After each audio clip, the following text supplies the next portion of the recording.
જે નવા વિષયો નવી ચર્ચાઓ જે છે એને મોટા મને એક્સેપ્ટ કરતા શીખવું જોઈએ. આપણે ઘણીવાર કેવું હોય છે કે આપણે મનની અંદર એવી ધારણા કરીને આવીએ કે હું જ સર્વશ્રેષ્ઠ છું.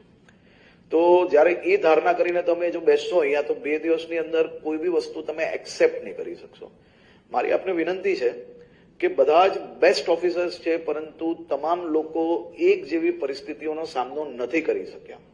તમામ લોકોને એક જેવી ચેલેન્જીસ નથી આવી, પરંતુ ભવિષ્યની અંદર તમને બી એ ચેલેન્જીસ આવી શકે છે. એ સમજીને આપણે બધા જ લોકો એકબીજાના પ્રેઝન્ટેશનને આવકારીએ. આવકારવાનું માત્ર તાલીઓ વગાડવાથી આવકારવાનું કામ નથી થતું.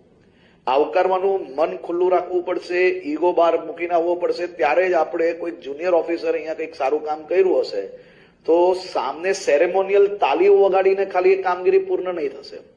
આપણે મનથી એને આવકારવું પડશે, ત્યારે જ એનું પ્રેઝન્ટેશન કોઈ કામનું રહેશે, એની કરેલી મહેનતો કામની થશે.